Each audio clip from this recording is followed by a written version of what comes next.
લેડગો તો આપણે કરવું પડે, દીકરા દીકરીને લેડગો કરતા એને તો આપણે શીખવાડવું પડે ને. પછી એમ ના કે હાલ ઓલું તો જીવન કહેવાય, શું કહેવાય એને, ઓલું શું કહે લે એને એ લઈ લઈ ગયા. પણ એને સમજાવો ભાઈ તો કે તમારો વાંધો છે દીકરીને દીકરાને. કોઈ બીજો કોઈ હોય તો એને 2-3 વાર સમજાવીને એને થોડુંક રાગે પાડવા મહેનત કરો, પણ પછી ન ઓલું થાય, હરખું થાય, હરખું ન હાલે. ઘણા પાછા એવા હોય કે સમજાવી જનાવરની જાત અખો કે અમે શું કરીએ, નહીં અમારી નાત. આપણી આખો વખત કે મારી નાત કહો તો સમજી ગયો હોય કારણો. મારી નાત એટલે ગુરુમુખી ભગત સંત જો એ હોય તો એ સમજી જાય. પણ આખા ભગત જે મારી નાત તો નથી, નકર તો 1 વાર 2 વાર કોઈ સમજી જાય. એમ આપણે સમજવાનું કે ગુરુ મહારાજ કેટલી વાર આપણને કહે છે, કેટલું સમજાવે છે. એટલે હા, એટલે સમજાય નહીં આખો ભગત કે જનાવરની જાય. એટલે એના લક્ષણો કેવા છે, એના વિચારો જનાવર કેવા. આખો કે શું કરીએ, તો મારી નાતનો નથી, મારી નાત હોય તો તરત સમજે. એટલે અહીંયા નારદ મુનિએ કીધું કે હે માતા, હે દેવી, કે તમારી દીકરીનો તમારે કેવો પતિ જોવે છે? એનો સુડલો અધવશ્ય નંદવાઈ જાય એવો જોવે છે કે અજર અમર અવિનાશી જોવે છે? કારણ કે ના, મારે તો અજર અમર જોવે છે. તો કે એના ગળામાં જે હાફ છે ને એ કાળ છે, અને એ કાળનો કાળ છે, અને એને તમે ઓળખતા નથી. એ અવિનાશી છે, એ નિત્ય છે, અને એનો કોઈ નાશ કરીએ કે એવો નથી. એટલે આવા છે એટલે તરીકે તો વાંધો નહીં, તો કે આપણે લગ્ન બરાબર છે. પણ પેલા ગેર સમજ થઈ કે તમે મારી દીકરીનો આવે ને સંબંધ કર્યો ને આમ કર્યું, તમે આવું કર્યું. પણ નારદ મુનિએ જયારે સમજાવ્યું તારે એ મન એનું હતું, માતાજી એ મન સમજી ગયું કે આ વાત બરાબર છે. એટલે મીરાબાઈ કહે છે, મીરા કે હું એવા વરને ના વરું, આ જન્મે ને કાલ મરી જાય. વરું તો એવા વરને વરું કે મારો સુડો અમર થઈ જાય. એટલે કે મીરા એ કોણ છે? સુરતા. અને શબ્દ છે એ શામળિયો છે, અને એ શામળિયો છે એ શબ્દ છે, અને એ અજર છે, અમર છે, એ નિત્ય છે, અને એ અવિનાશી છે. આ સુરતાના લગ્ન એની સાથે કરવાનું કે મનની સુરતા પુત્રી મહાપરવીર છે, એના વિવાહનો કરવો વિશાળ. આ સુરતા પુત્રી છે એ મનની છે, અને એનો વિવાહનો કરવો વિચાર. આ વિચાર કરીને આ સુરતાને પરણાવવાની છે. તો એ સુરતાને પરણાવવા વાળા કોણ છે? એનું લગ્ન કરનારા કોણ છે? તો કે એ સદગુરુ છે. સદગુરુ સિવાય આનો કોઈ મંગળ વર્તાય એવું નથી. ઊંચા કુળનો અમર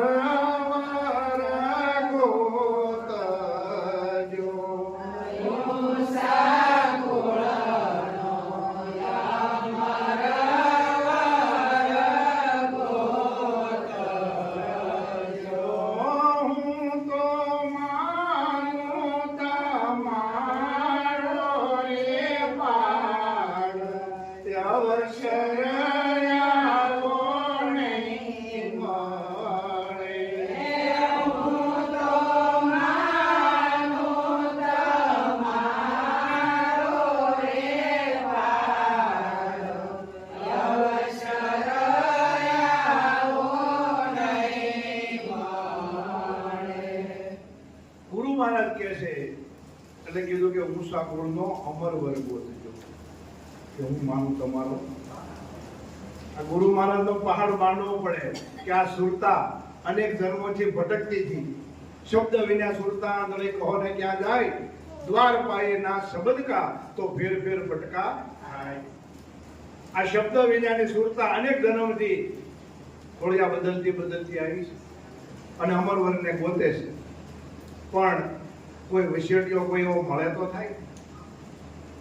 પણ હવે પકડાઈ ગયો, સદગુરુ પકડાઈ ગયા વસેટિયા, અને એને કીધું કે આ સુરતા એ અનેક જન્મથી એ ભટકે છે, અનેક ખોળિયા બદલ્યા છે, પણ કે હવે સદગુરુ કહે છે કે આ સાંભળ્યો છે એ શબ્દ છે. એને કોઈ નામ કીધું છે, એને કોઈ વચન કીધું છે, એને કોઈ શબ્દ કીધો છે, એને કોઈ આત્મા કીધો છે, એને કોઈ અવિનાશી કીધો છે. એ અવિનાશી પદ છે અને કોઈ એને વચન કીધું છે. વચન વચન કી માંગ હે વચને ભયો પ્રકાશ. જે વચન સૌદ લોકમાં રમે એ સંત વિરલાની પાસ. અને સદગુરુએ પછી એ સુરતાના લગ્ન એ શામળિયા સાથે, શબ્દરૂપી શામળિયા સાથે કર્યા છે. અને એ લગ્ન થયું એટલે પછી ક્યાં બેઠું?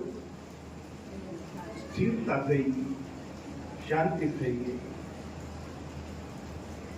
એટલે અહીંયા બોલ્યા છે મહાપ્રભુ કે શાંતિ પમાડે એને સંત કહીએ. તો શાંતિ ક્યારે પામે? કે આ સુરતા છે એનું શામળિયા સાથે લગ્ન થાય. શાંતિ પમાડે એને સંત કહીએ વીરા મારા, શાંતિ પમાડે એને સંત કહીએ અને એના દાસના દાસ થઈને રહીએ. આ વીરા મારા શાંતિ પમાડે એને સંત કહીએ. સંત કોને કહેવાય? કે જેનું વચનામૃત સાંભળતા મારું તમારું મન છે એ સુરતા સ્થિર થાય છે, શાંત થાય છે, એને કહે છે. એટલે આ ઉષા કુળનો અમરવર બોલજો, હું તો માનું તમારો પાર. હે ગુરુ મહારાજ, હવે તમારો ઉપકાર કોઈ દિવસ ભૂલીશ, કોઈ દિવસ ભૂલીશ નહીં. પણ બોધ લીધા પછી મારે તમારે ખૂબ ગુરુ મહારાજનો ઘસારો લેવો પડશે, સત્સંગનો ઘસારો લેવો પડશે. ખાલી એકવાર બોધ લીધા પછી જો આપણે સદગુરુનું સાનિધ્ય નહીં સેવીએ અથવા તો બોધ લીધા પછી ગુરુ મહારાજને ક્યારે પ્રશ્ન નહીં કરીએ, ક્યારે પૂછ્યું નહીં કે બાપુ તમે કહો છો, મહારાજ તમે કહો છો, પણ અમને આ નક્કી થતું. તમે કહો છો વાત સાચી છે, ગીતાજી કહે છે, રામાયણ કહે છે, ભાગવત કહે છે, મહાભારત કહે છે અને મોટા મોટા મહાવીરો, સુરવીરો, મહાપુરુષો, જ્ઞાનીઓ પણ કહે છે. પણ આ વાત મને કેમ નક્કી નથી થતી? મને કેમ સમજાતું? અમારે કસ્તુરબા એક બેઠા હતા ત્યારે કહેતા હતા એ કે બાપુ કે બોટ લીધો કે બાપુ એટલું સોનું સોનું કર્યા કરે, સોનું દાગીનો, સોનું દાગીનો. એ કે આમાં મને કઈ સમજ પડે નહીં.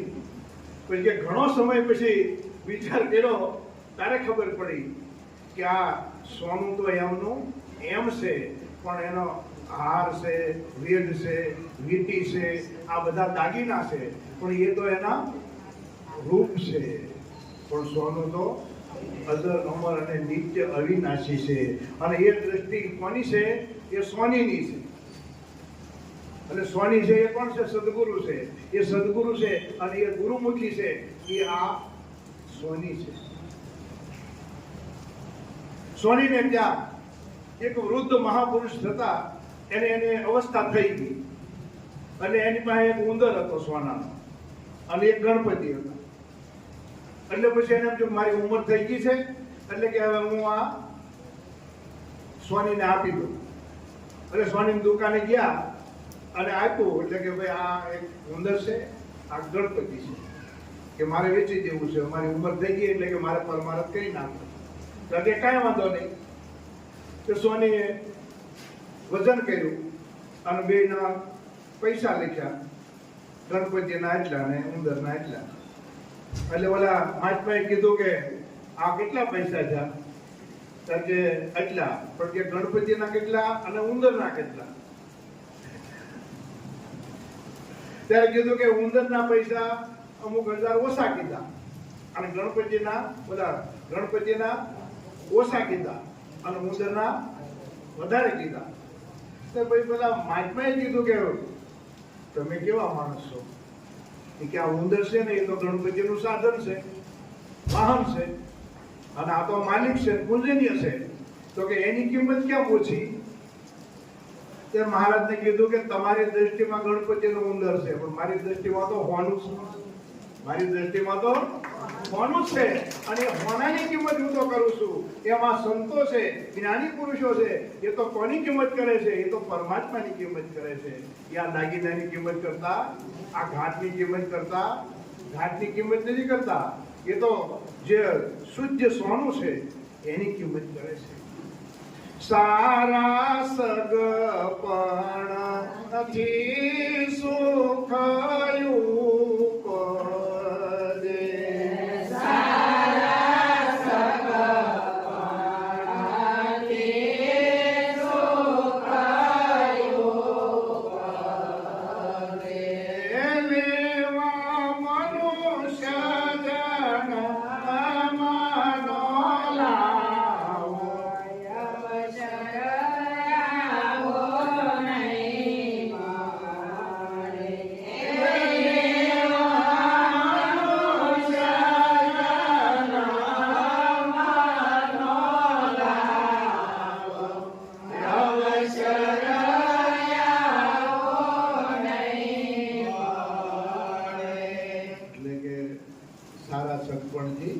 સૂકું પૂજે.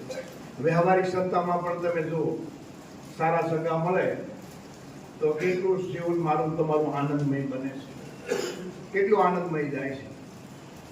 એમ વ્યવહારિક સત્તામાં જેમ સારું સગ પણ મળે તો આનંદમય જીવન મારું તમારું પસાર થાય છે. અને એવી જ રીતના જ્યારે ભક્તિ માર્ગની અંદર પણ કોઈ એવા જ્ઞાની જીવન મુક્ત અને વિવેકી મહાપુરુષ મળી જાય તો મારું તમારું ભક્તિ મારું જીવન મારું ધન્ય બને છે. આવા વિવેકી પુરુષો મળે તો મારું તમારું જીવન ધન્ય બને છે. એટલે ધન્ય જીવન બને એટલે મુક્તિનો અનુભવ થાય.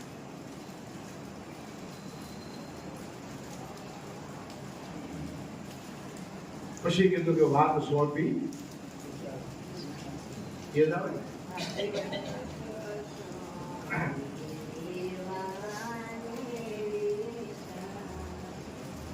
એટલે પછી કે વાત સોંપી વિવાની વિચારને વાત સોંપી વિવાની વિચારને મન ઠારી બેઠુની જઠામ યવસર આવો નહીં મળે.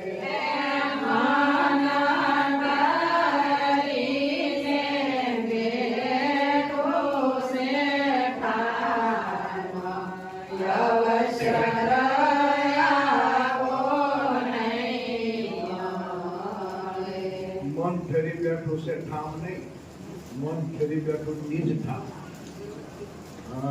પાછળ ઠામ બોલ્યા એટલે મન ઠરી બેઠું નિજ ઠામ. નિજ એટલે નિજ નામા છે નિજ ઉપરી, નિજ નામા છે નિજ ઉપરી. મૂળ ઠેકાણા સોય સદગુરુ મળ્યા વિના પાવે નહીં, લાખ કથે જો હોય. આ નિજ નામ છે એ નિજ ઉપરી છે અને મૂળ ઠેકાણા સોય એટલે કે એ ઠેકાણું છે. પણ આ સમજાય નહીં ક્યાં સુધી કે સદગુરુ મળે નહીં, ક્યાં સુધી સદગુરુ મળ્યા વિના પાવે નહીં.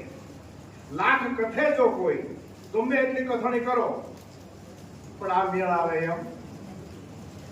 એટલે તો જીરાજ બાપુના પટ શિષ્ય ગોવિંદરામ મહારાજ બોલ્યા, સોમવારે તે શાને દોડે રે, સોમવારે તે શાને દોડે રે, કરીની મવ્રત તન તોડે રે, કરીની મવ્રત તન તોડે રે.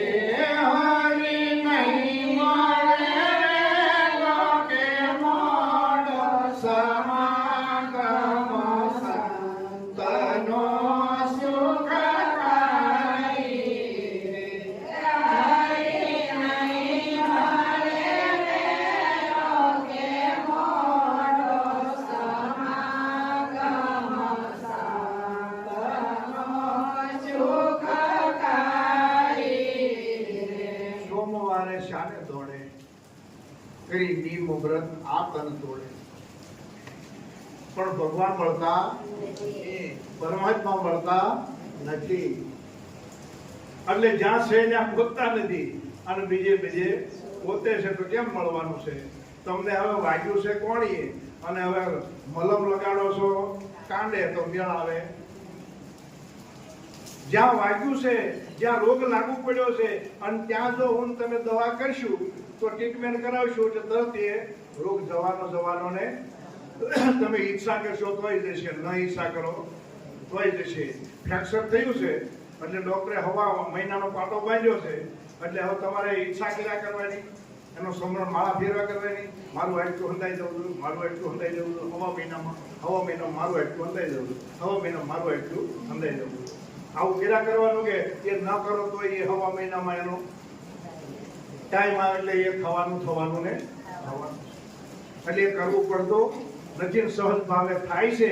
એમ સદગુરુ મહારાજનું જ્યારે જ્ઞાન પ્રાપ્ત થાય અને એનો અનુભવ થાય ત્યારે મારે ને તમારે આ સંસારની અંદર જે કાંઈ દુવિધા છે એ કોઈ છોડવી પડતી અને સહજ ભાવે છૂટી જાય છે. જેમ બાળક હોય એ બાળક રમતું હોય અને એમાંથી રડવા લાગે છે, પછી માતા એને કોઈ રમકડું આપે છે, ઘૂઘરા જેવું કંઈ આપે, એટલે થોડીક વાર ખડખડ કરે અને પછી પાછું રડવા માંડે. એટલે માતાને ખબર પડે કે આને ભૂખ લાગી છે, એટલે માતા પછી એને સ્તનપાન કરાવે છે. એ સ્તનપાન કરાવે છે, પણ એ સ્તનપાન કરતા કરતા એને આટલી બધી મોજ આવી જાય છે, એટલે નિંદર આવે છે, મન શાંત થઈ જાય છે, અંતસ્કરણ શાંત થઈ જાય છે.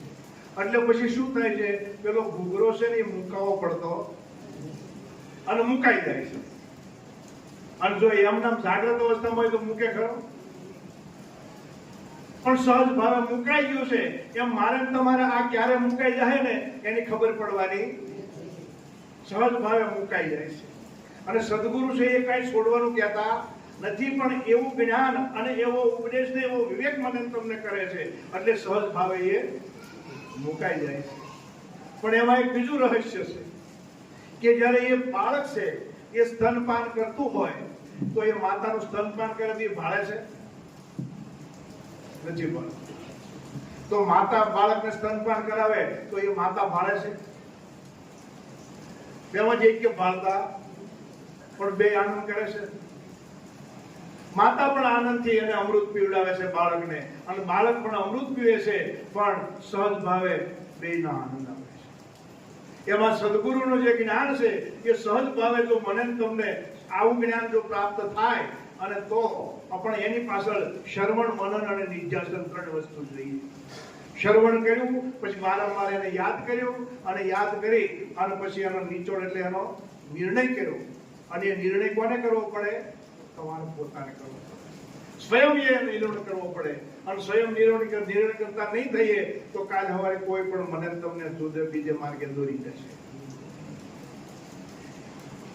કયું માનો તો કોટી કલ્યાણ છે, કયો માનો તો કોટી કલ્યાણ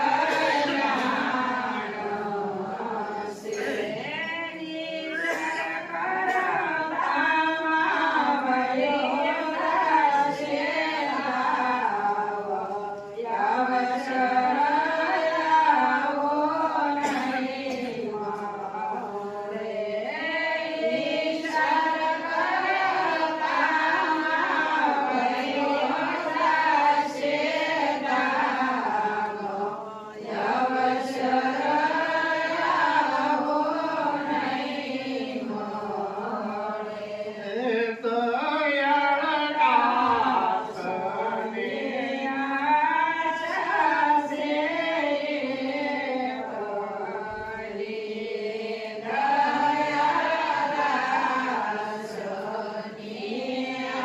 દયાદાસની આશા છે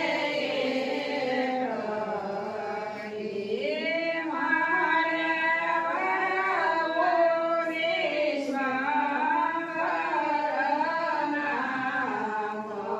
યશર આવો નહીં મળે. મારે વરવો વિશ્વાસનામ,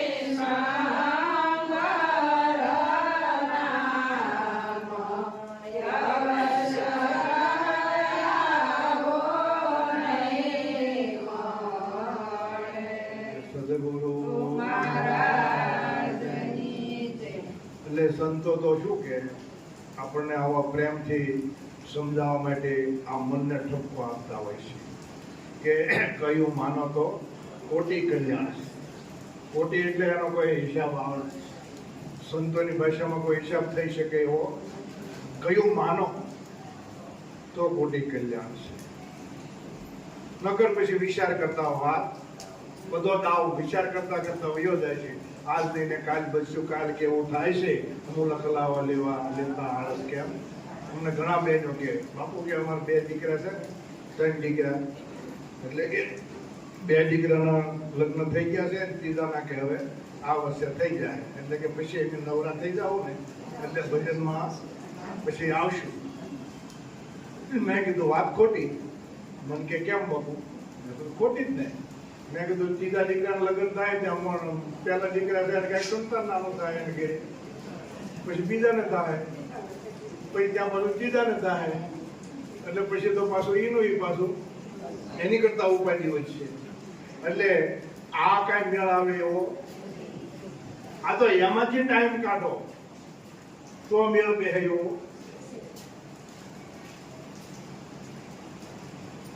આ જે પ્રવૃત્તિ છે ને એ પ્રવૃત્તિમાં જો હું તમે નિવૃત્તિ લેતા શીખશું ને એવા વિવેકથી જો ટાઈમ કાઢશું તો વિવેકથી આમાં આપણે સમય કાઢી શકીશું. जब तक है जिंदगी फुर्सत नहीं कोई काम से कुछ ऐसा समय निकालो कि प्रेम करो श्री कृष्ण परमात्मा से. श्री कृष्ण परमात्मा कौन છે? એ તમારું સ્વરૂપ છે. એ કોઈ જુદું બીજું છે નહીં. એટલે આવું કોઈ વાતે રહેતા નહીં. આ થઈ જાય પછી આમ કરશું, આ થઈ જાય પછી આમ કરશું, ત્યાં તો બધી વાત બધી થાળે પડી જાય. પછી કાંઈ ત્યાં તો હાથ કામ કરતા બંધ થઈ જાય, આંખ કામ કરતી બંધ થઈ જાય, કામ કરતા બંધ થઈ જાય. પછી તો ઓલી શેરડી સોંપે, તમને ખબર? જેની જોઈ હોય ખબર, હવે કોઈ જોઈ ન હોય. શેરડી સોંપે ને ત્યારે ઊંડા સાફ પાડે આમ સીધા, અને પછી આમાં પાણી મૂકે ને એટલે ખેડૂતો એની પાછળ કાતલા બાંધે, કાપો બાંધીએ. પછી એમાંથી કાતલા લઈ લઈને પછી આમ નાખે ને એની ઉપર પછી આમ પગ દબાવે. આમ પછી બીજા નાખે ત્યાં બીજો પગ દબાવે. એટલે આ પગ દબાવતા આમ થાય, આ પગ દબાવતા. એટલે શેરડી સોંપવાનો સમય આવ્યા પહેલા જો આમ જો શેતી જાય તો મેળ આવે એવો. શેત હીરો હાથમાંથી જાય છે, શેત હીરો હાથમાંથી જાય છે. રે ખોલ્યા પછી રોયાથી શું થાય છે? રે ખોલ્યા પછી રોયાથી શું થાય છે? રે શેત હીરો હાથમાંથી જાય છે. શેત હીરો હાથમાંથી જાય છે. હીરો ખોમાતું હાથથી આવો અવસર પાછો નહીં મળે. અવસર પાછો નહીં મળે. માથે ધીમેના પાપ ભરે. હીરો ખોમાતો હાથથી આવો અવસર પાછો નહીં મળે. આ અવસર મળ્યો છે કયો? આ મનુષ્ય શરીર અવસર. અને એ અવસર વારંવાર આવે એવો નથી. ગઈ પણ પાછી ફેર નહીં આવે. મૂર્ખ મન વિચાર. આ પળ ગઈ એ પછી પાછી ફરીવાર એટલે મનુષ્ય રૂપી પળ છે. અને એ પળ જો જતી રહેશે તો પછી વારંવાર હાથ આવે એવી નથી. એટલે આ પળ જો હાથમાંથી જાય નહીં અને જ્યાં હાથમાં છે ત્યાં બધું કરી લેવાની જરૂર છે. એટલે કે સંત સમાગમ હરિકથા તુલસી દુર્લભ દોય સુતવિત દારા લક્ષ્મી. આ તો પાપીને ઘર પણ હોય. આ કેવળ સંતો કહે છે. જન્મ ધારણ કર્યો, લગ્ન કર્યું, બાળ બચ્ચા થયા, બાળ બચ્ચાને સારા સંસ્કારો આપ્યા, જે કાંઈ કમાણા એ બધું એને આપી દીધું. વૃદ્ધાવસ્થા આવી અને પછી જય ગુરુ મહારાજ. ત્યાં તો પતી ગયું બધું. એટલે જેમ આવ્યા એમ.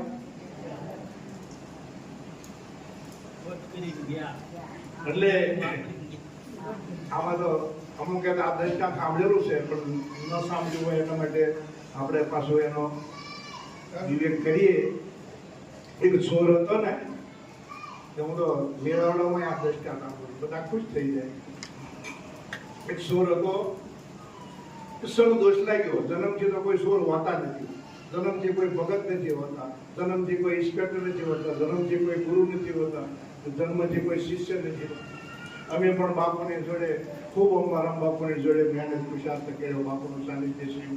એટલે જન્મથી તો અમે નહોતા એવા, કપડાં પહેરવાની ખબર નથી, કેમ કપડું પહેરવું, કેમ ખાવું, કેમ પીવું, કોઈ વસ્તુ ખબર નથી, બધું બાપુએ શીખવાડ્યું. એમ સમદોષ લાગ્યો આને, અને બચારો સ્વરના રવાડે સડી ગયો. બીજું કાંઈ કામ પછી ત્યારે એક જ ચિંતન, કાંઈક મળે તો રોટલા નીકળે, ધંધો કરવાનો તો કાંઈ પછી હુજે નહીં. એમાં એકવાર સવારમાં નીકળી ગયો ને, જે ગોતતા ગોતતા ગોતતા ગોતતા એક ઘોડું મળ્યું. એ ઘોડું મળ્યું ને એટલે ઘોડું લઈ અને પછી એક પશુનો મેળો ભરાણો હતો, ત્યાં એ ઘોડું લઈ ગયો. આ બધા મેળા ભરાયો પાછા આપણા દેશની અંદર, સ્ત્રીઓના જ મેળા ભરાય, તમને ન ખબર હોય. અને ગધેડાના ભરાય, ઘોડાના ભરાય, પોપટના ભરાય, બધા પક્ષીના પણ મેળા ભરાય. એમાં આજે બધા જેટલા જીવાતમાં છે આ જગતની બધાના મેળા ભરાય. એમાં આ ઘોડાનો પશુનો મેળાવડો હતો, અને મેળો હતો ને એમાં એ ઘોડું મળ્યું ને એટલે ગયો બપોર પછીનો સમય, અને બેઠો ઘોડું લઈ. દી આપવાનો સમય થયો ત્યાં એક ગ્રાહક આવ્યો અને એને કીધું કે ભાઈ ઘોડું વેચવું છે? ત્યારે કે આ વાંધો નથી બેઠો કે માલ લેવું છે. કિંમત કીધી. ત્યારે કે તો હવે કે એમ કરું, ઘોડા પર અસવાર થાવ અને આટો મારું અને પછી ઘોડાની કિંમત કરું અને લઉં. બોલો કે સારું. એટલે કીધું ગાય ભેંસ દોઈ લીજીએ, નાણું પરખી જાય, ઘોડો અસવાર થઈ લીજીએ, સાંભળ સતુર શું જાય. નાણું લેવું હોય તો પારખીને લેવું પડે, નકર ખોટા આપી દે. ગાય ભેંસ લેવી હોય તો એને દૂધની કિંમત દોઈ પછી કરાય, અને ઘોડું અસવાર થઈ લેવાય. એટલે આની ઘોડા પર અસવાર થઈ અને ગયો. 15 મિનિટ થઈ, અડધો કલાક થયો, પણ આવ્યો નહીં. એટલે પેલાને વિચાર થયો કે મારો આ મારો ભાઈ હવે આવવાનો નથી. એટલે પછી ત્યાંનું જે કાંઈ હતું, આજે જે કાંઈ રાયભાઈ હશે એ બધું લઈ અને ગામ બાજુ હાલ્યો ને ત્યાં એક ભાઈ એનો ઓળખીતો હતો ને હામો મળ્યો. કે ભાઈ આ ઘોડું વેચાઈ ગયું? કે હા વેચાઈ ગયું. કે કેટલામાં વેચાણું? કે જેમ આવ્યું એમ. એમાં આપણે પણ જો આ બધું છે એ જે કાંઈ મળ્યું છે ને એ કંઈક માધા હાટું, કાના હાટું, દેવપુર હાટું, કાંતુ હાટું આમ નામ ભેગું કરશો ને ત્યાં આ પૂરું થઈ જાય. એટલે સંતો મને તમને જ્ઞાની પુરુષો કહે છે કે આ બધું છોડીને, બધાને દુઃખી કરીને આપણે ભજન કરવાનું નથી, ભક્તિ કરવાની નથી, પણ વિવેકથી, વિચારથી કમાવ. અને પણ એટલું પાછું એના ઉપર ધ્યાન ના રાખો. સાથે સાથે એ પણ વિચાર કરો કે મારું જીવન શા માટે છે, આ મનુષ્ય શરીર શા માટે મને તમને મળ્યું છે. એ વિચાર આપણે કરવો બહુ જરૂરી છે. અને એ વિચાર નહીં કરીએ તો પછી વિચાર કરતામાં વયો જાય દાવ, અવસર આવો. આ વિચાર કરતા કરતા જો આ દાવ બધો પૂરો થઈ જશે તો પછી પાછળથી પસ્તાવો થશે. જ્યારે છેલ્લા શ્વાસો હાલતા છે ને ત્યારે કે મારી પાસે બધું આવ્યું હતું અને બધી બાજી મારા હાથમાં હતી, પણ છતાં હું કાંઈ કરી શક્યો નહીં. ઘણી વાર આપણને એવા પુરુષો મળે તો એને કેટલા વર્ષ થયા હોય, 80, 90 વર્ષ, 95 વર્ષ સુધી થયા હોય તો હજી તો એ છોડે જ નહીં. એમનો એને વિચાર થાય કે આપણે કોઈ